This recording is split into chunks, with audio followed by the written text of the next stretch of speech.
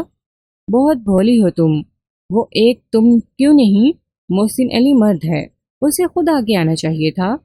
جی، اصل مسئلہ تو میرا تھا، میں اپنے شوہر سے چھٹکارا پانا چاہتی تھی، محسن نے تو صرف میری مدد کی تھی۔ سنو میری بات، عباسی نے قدرے تحکمانہ لہجے میں کہا، اس قسم کے عشق میں مت پھنسو ورنہ زندگی بھر جیل میں سڑتی رہو گی، تمہارا حسن و شباب جیل میں رہ جائے گا۔ 15-20 سال کے بعد جب تم جیل سے باہر آؤ گی تو خود بھی اپنی شکل نہیں پہچان سکو گی، اور یاد رکھو کوئی محسن علی تمہارا انتظار نہیں کرے گا، اس وقت اس کے بچے بھی جوان ہو چکے ہوں گے، اس لیے اس مصیبت سے بچنے کے لیے محسن علی کو آگے کر دو، باقی معاملہ میں سنبھال لوں گا۔ پولیس کو اپنی کارروائی مکمل کرنے کے لیے ایک قاتل کی ضرورت ہے۔ یہ تو آپ نے بڑی سخت شرط بتائی ہے۔ سرور جان سوچ میں پڑ گئی۔ سرور جان، یہ شرط نہیں، تمہارے بچنے کی ترکیب ہے، شرط ابھی میں نے کہاں بتائی ہے۔ اتنے میں سرور جان کی ماں گل مرجان بھی کمرے میں پہنچ گئی۔ عباسی نے اسے دوبارہ ساری بات بتائی، پھر کہا، میری شرط یہ ہے کہ سرور جان کو میرے ساتھ شادی کرنا ہوگی۔ گل مرجان نے عباسی سے اس کی حیثیت کے بارے میں چند سوالات کیے، پھر سرور جان سے مشورہ کرنے کے بعد ہاں کر دی۔ عباسی صاحب، اگرچہ آپ کا اور میری بیٹی کا کوئی جوڑ نہیں ہے، تاہم میں اس رشتے پر تیار ہوں۔ سرور جان، جو ہنوز مطمئن نہیں تھی، بولی، میری سمجھ میں نہیں آتا کہ میں محسن علی کو کیا منہ دکھاؤں گی۔ تم فکر مت کرو، عباسی نے کہا، محسن علی اپنے پیروں پر چل کر جیل سے باہر نہیں آئے گا، میں سب انتظام کر لوں گا۔ میں پیسہ بھی خرچ کر سکتا ہوں اور سفارش بھی لگا سکتا ہوں۔ سرور جان ایک بار حوالات کا مزہ چکھ چکی تھی اور اس خوفناک تجربے کو دہرانا نہیں چاہتی تھی، لہٰذا اس نے عباسی کی ہر شرط تسلیم کر لی اور اس سے شادی پر رضامند ہو گئی۔ عباسی نے محسن علی کو گرفتار کروا دیا اور اپنے رسوخ سے کام لیتے ہوئے سرور جان کو گواہ بنا دیا۔ اس کام کے لیے اس نے یقیناً دولت بھی خرچ کی ہوگی۔ اس دوران اس نے سرور جان کے ساتھ نکاح پڑھوا لیا اور اس سے عدالت میں محسن علی کے خلاف بیان دلوا دیا۔ یہ وہی سرور جان تھی جو کہتی تھی کہ وہ اپنے محبوب محسن علی کی خاطر جان بھی قربان کر دے گی۔ بالآخر اس نے اسی جان سے زیادہ پیارے محبوب کے خلاف عدالت میں کھڑے ہو کر بیان دیا اور اسے پھانسی کے تختے پر پہنچا دیا۔ ان دنوں جو بیوی عباسی کے گھر میں تھی شگفتہ کی ماں نور بیوی تھی۔ وہ بھی کم خوبصورت نہیں تھی۔ اس کے ان دنوں 2 بچے تھے، ایک لڑکا اور ایک لڑکی۔ اس کی عمریں 2-3 سال سے زیادہ نہیں تھیں۔ عباسی نے سرور جان کو الگ مکان میں رکھا تھا اور نور بی بی کو اس کے بارے میں نہیں بتایا تھا۔ جب تک قتل کا کیس چلتا رہا تب تک سرور جان بہت دب کر رہی اور دل و جان سے عباسی کی خدمت کرتی رہی، لیکن جب کیس کا فیصلہ ہو گیا اور محسن علی کو موت کی سزا ہو گئی تو اس نے پر پرزے نکالنا شروع کر دیے۔ اسے اس بات کا یقیناً رنج تھا کہ عباسی نے اس کے محبوب کو پھانسی پر چڑھوا دیا تھا اور اسے اپنی ازدواجی قید میں جکڑ لیا تھا۔ کچھ عرصے کے بعد اس نے عباسی سے یہ مطالبہ شروع کر دیا کہ یا تو وہ دونوں بیویوں کے ساتھ مساوی سلوک کرے یا 2 میں سے ایک کو طلاق دے دے۔ عباسی کے لیے طلاق دینا کوئی زیادہ مشکل کام نہیں تھا، لیکن مسئلہ یہ تھا کہ اسے نور بیوی کے بچوں سے بہت پیار تھا، خصوصاً شگفتہ سے، اس لیے وہ نور بیوی کو طلاق دینے سے گریز کر رہا تھا۔ ادھر سرور جان کا شباب بھی اپنی جوبن پر تھا اور عباسی اس کو بھی چھوڑنے پر تیار نہیں تھا۔ جہاں تک سرور جان کا تعلق تھا اس کو دونوں صورتیں منظور تھیں، یعنی خواہ اس کو طلاق ہو جائے اور خواہ اس کی سوکن کو، لیکن عباسی سر دست کسی کو بھی طلاق نہیں دینا چاہتا تھا۔ کچھ عرصے کے بعد سرور جان نے اپنی پالیسی تبدیل کر دی اور مطالبہ کرنا شروع کر دیا کہ وہ اپنی سوکن کے ساتھ رہنا چاہتی ہے۔ جواز یہ پیش کیا کہ وہ امید سے ہے اور اسے کسی عورت کی مدد کی ضرورت ہے، لیکن در حقیقت وہ بیچ میں رہ کر اپنی سوکن کو بھاگنے پر مجبور کرنا چاہتی تھی۔ عباسی نے اس کا یہ مطالبہ منظور کر لیا اور اسے نور بیوی کے گھر لے گیا۔ گھر بڑا تھا، دولت کی فراوانی تھی اور کام کاج کے لیے نوکر چاکر موجود تھے، اس لیے دونوں عورتوں کے باہم ٹکراؤ کے امکانات بہت کم تھے۔ سرور جان نے اپنی خوش اخلاقی سے چند روز کے اندر سیدھی سادی نور بیوی کا دل جیت لیا، لیکن اندر ہی اندر شوہر کو اس کے خلاف بھڑکانا شروع کر دیا۔ عباسی کے دل میں اس کے متعلق شکوک پیدا کرنے شروع کر دیے۔ اس کا مقصد تو یہی تھا۔ شو میں وہ جوڑ توڑ میں خاصی ماہر تھی۔ نتیجہ اس کی مرضی کے عین مطابق نکلا۔ چند سال بعد وہ نور بیوی کو طلاق دلوانے میں کامیاب ہو گئی۔ اس دوران نور بیوی کے ہاں ایک اور لڑکا پیدا ہو چکا تھا۔ عباسی نے شگفتہ کو اپنے پاس رکھ لیا اور نور بیوی کو 2 بچوں سمیت طلاق دے کر گھر سے نکال دیا۔ اب سرور جان نہ صرف عباسی کے دل و جان کی ملکہ بلکہ مال و جان کی بھی مالک تھی۔ وہ عباسی کی گالیاں سنتی رہی، سختیاں برداشت کرتی رہی، لیکن ساتھ ساتھ اس کے معاملات پر گرفت بھی مضبوط کرتی رہی۔ اس مکڑی کی طرح جو اپنے جالے میں پھنس جانے والے ٹڈے کے گرد کمزور ترین تاروں کا جال بنتی چلی جاتی ہے، ایک کے بعد دوسرا تار اس کے گرد لپیٹتی چلی جاتی ہے، یہاں تک کہ ٹڈا بالکل بے بس ہو جاتا ہے۔ اسے معلوم تھا کہ عباسی کا ہر دن اسے کمزوری اور ضعیفی کی طرف لے جا رہا تھا، اس لیے کسی اجلت کی ضرورت نہیں تھی۔ چند سال بعد عباسی ریٹائرڈ ہو گیا۔ اگرچہ اس کے پاس دولت کی کوئی کمی نہیں تھی، لیکن وہ اختیار چھن گیا تھا جس پر وہ بہت ناز کرتا تھا۔ اب سرور جان نے ایک اور حکمت عملی اختیار کر لی کہ عباسی کا حلقہ باب اگرچہ اتنا وسیع نہیں تھا، تاہم سرور جان نے اس کے ملنے جلنے والوں کو مختلف طریقوں سے بھگانا شروع کر دیا۔ کسی پر دست درازی کا الزام لگایا، کسی پر بری نظر کا طعنہ دھرا، کسی کے ساتھ بد اخلاقی کا مظاہرہ کیا، کسی کو کھلے لفظوں میں منع کر دیا۔ دوسری چالاکی اس نے یہ اختیار کی کہ عباسی کو حد سے زیادہ آرام طلب بنا دیا۔ ہر چیز اشارے پر حاضر، بس دن بھر ادھر ادھر پڑے رہو۔ بوڑھا آدمی اگر اپنے جسم کو حرکت پہ نہ رکھے اور غذائیں میں مرغن کھائے تو اس کے جوڑوں میں درد اور چربی میں اضافہ شروع ہو جاتا ہے۔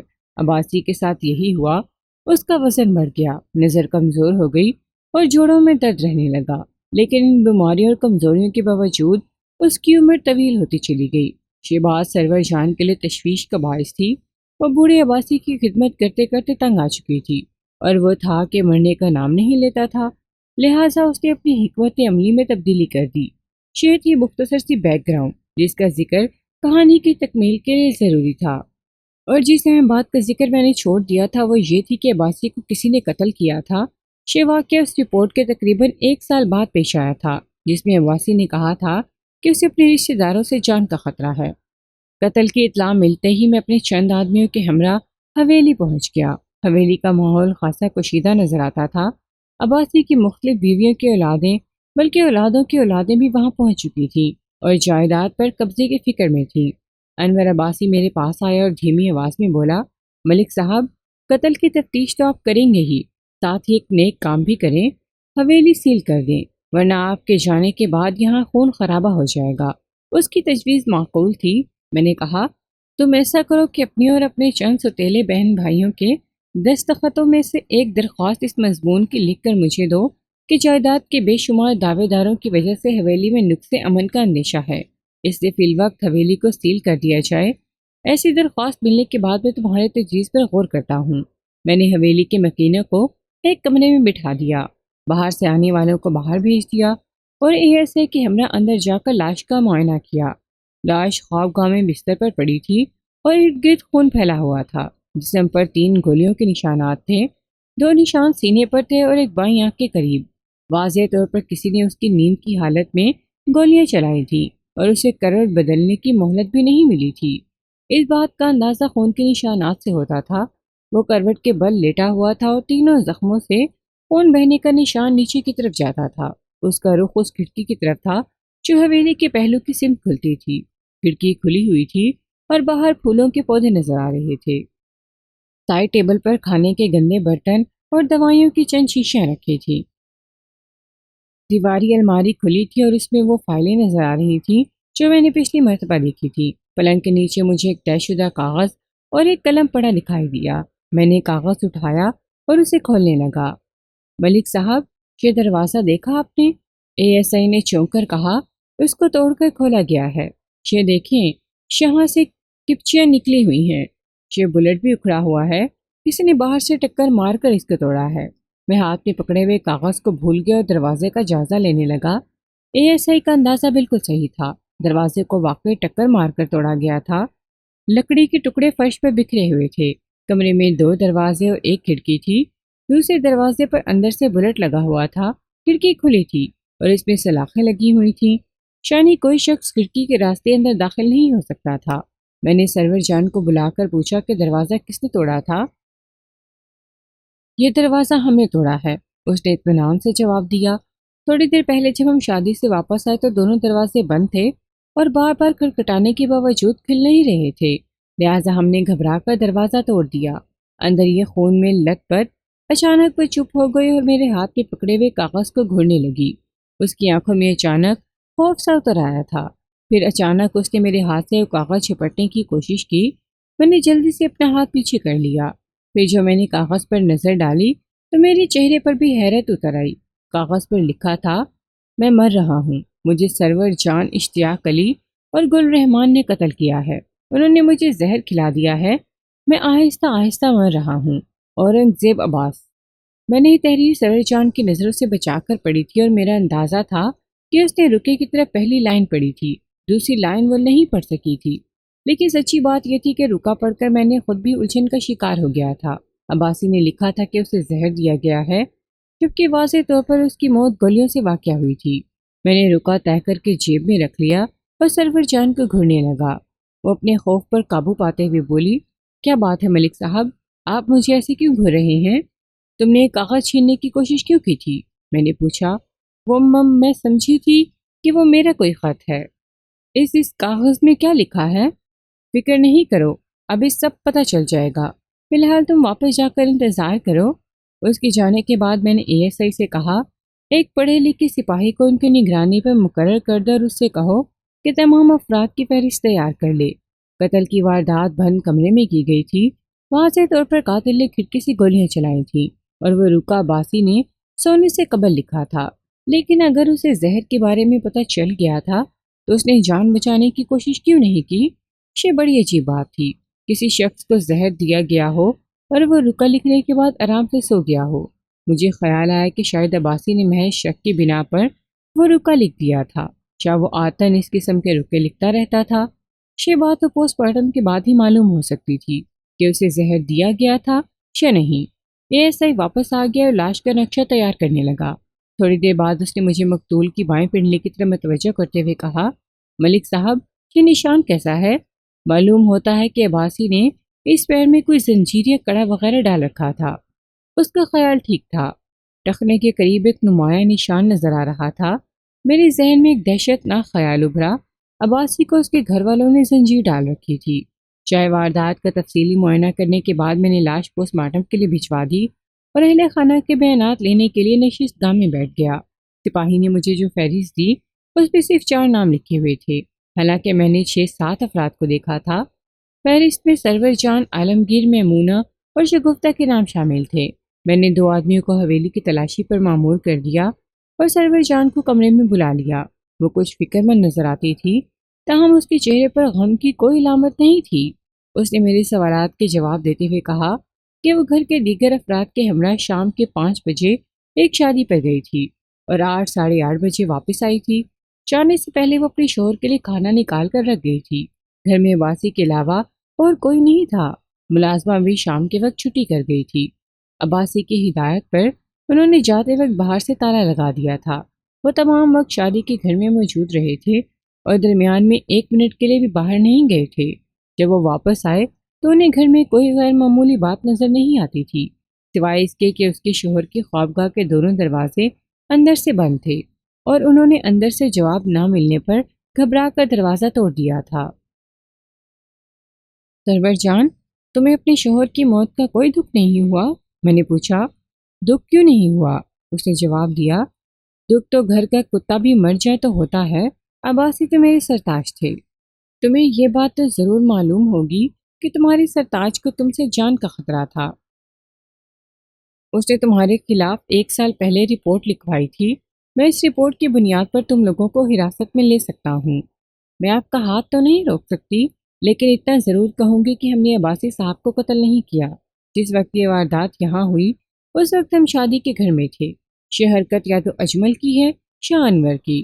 یہ دونوں بہت عرصے سے موقع کی تلاش میں تھے اور اکثر حویلی کے آس پاس منڈلاتے رہتے تھے۔ اجمل کے بارے میں تو آپ کو معلوم ہی ہوگا کہ وہ عادی مجرم ہے، چور ڈکیتی اس کا پیشہ ہے۔ میں نے چپتے ہوئے لہجے میں کہا، سرور جان، میں سب کی پیشی جانتا ہوں۔ میرے پاس تمہارا ریکارڈ بھی موجود ہے۔ کیا میں پوچھ سکتا ہوں کہ تمہارے پہلے شوہر کبیر احمد کی موت کیسے واقع ہوئی تھی؟ اس کا رنگ پیلا پڑ گیا۔ بولی کہ یہ تو بہت پرانی بات ہے، 23-24 سال پرانی بات نہیں ہو یا پرانی، حساب کتاب ضرور ہوتا ہے۔ میں نے کہا، اس زمانے میں عباسی تمہاری ڈھال بن گیا تھا۔ اس نے اپنے اثر و رسوخ اور دولت کے ذریعے تمہیں بچا لیا تھا، لیکن اسے یہ خیال نہ آیا کہ جو عورت ایک شوہر کو قتل کروا سکتی ہے اور دوسرے کو بھی کروا سکتی ہے۔ سرور جان، پولیس کے ریکارڈ سے بڑے پرانے قصے نکل آتے ہیں۔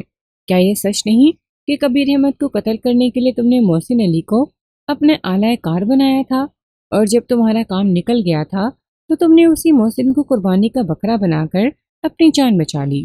میں یہ جاننا چاہتا ہوں کہ اس دفعہ تم نے کس کو اعلی کار بنایا ہے؟ میری باتیں سن کر اس کا رنگ دم بدم بدل رہا تھا۔ بولی، میں سچ کہتی ہوں، مجھے کچھ معلوم نہیں ہے۔ میں نے پوچھا، اشتیاق علی سے تمہاری کیا رشتہ داری ہے؟